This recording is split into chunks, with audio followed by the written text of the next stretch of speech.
मंत्री महोदयांच्या शुभ हस्ते काल आमची राष्ट्रीय कार्यकारिणी होती। त्याच दिवशी कोकणच्या 5 जिल्ह्यामध्ये आणि बृहन्मुंबई महानगरपालिकेतील कर्मचारी या 6 ठिकाणी गावोगावी जाऊन प्रत्येक विद्यार्थ्याच्या हातामध्ये शिवसेनेची वही गेली पाहिजे। जिजाऊच्या संस्थेच्या मार्फत वह्या दरवर्षी 25 लाख वाटप करतो, यावर्षी 35 लाख तयार केलेले आहेत आणि प्रत्येक गावपाड्यापर्यंत आरोग्य व्यवस्था, शिक्षण व्यवस्था पोहोचली पाहिजे।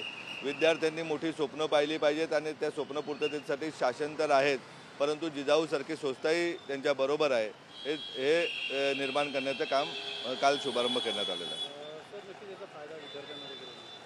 हो, नक्की 100% विद्यार्थ्यांना फायदा होतो। म्हणजे परवाच माझ्याकडे भिवंडी तालुक्यातील आनगाव शाळेतील 2 विद्यार्थिनींना लहानपणी वह्या मिळाल्या होत्या। त्यांनी माझं चित्र काढून मला भेट दिली का तुमच्या वहीवरचं चित्र काढून दिलं। कारण विद्यार्थ्यांनी स्वप्न गोरगरिबाचा मुलगा शिकला पाहिजे, मुलगी शिकली पाहिजे, त्याशिवाय या देशाची गरिबी दूर होणार नाही। या दृष्टीने संस्था गेली 17 वर्षे काम करते। आता शिवसेनेमध्ये असल्यामुळे शिवसेनेसारखा पक्ष, भरभक्कम पक्ष संस्थेच्या पाठीशी असल्याने आणखी मोठ्या प्रमाणात, विस्तृत प्रमाणात शैक्षणिक आणि आरोग्याचं काम करण्यात येईल। 35 लाख वह्यांचं वाटप यावर्षी करण्यात येईल। आजपासून सुरू झालेले कोकणच्या प्रत्येक तालुक्यामध्ये दररोज प्रत्येक गावागावामध्ये जाऊन वह्या वाटप आणि विद्यार्थ्यांचं, पालकांचं गायडन्स, त्यांना गायडन्स केलं जातं, करिअर गायडन्स केलं जातं।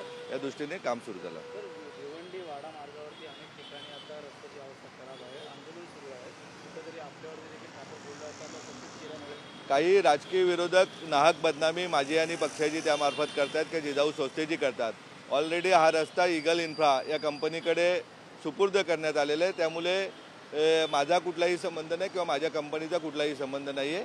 परंतु नाहक बदनामी करायची का चांगलं काम रोखण्यासाठी किंवा समाजामध्ये चांगल्या वृत्तीने, चांगल्या लोकांनी काम करू नये या वृत्तीने काही राक्षसी वृत्तीची माणसं जाणीवपूर्वक केले जात आहे।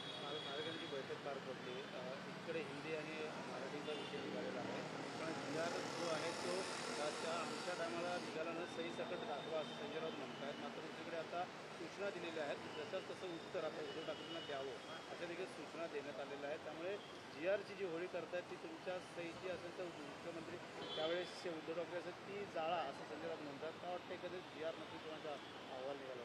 आम्हाला कालच्याच बैठकीमध्ये आदरणीय आमच्या नेत्यांनी सूचना दिलेल्या आहेत का वाचाळवीर कुठलीही बडबड समाजामध्ये दरी निर्माण होईल अशा पद्धतीने करू नये। त्यामुळे या गोष्टीमध्ये मी कुठल्याही प्रकारे वक्तव्य करू इच्छित नाही।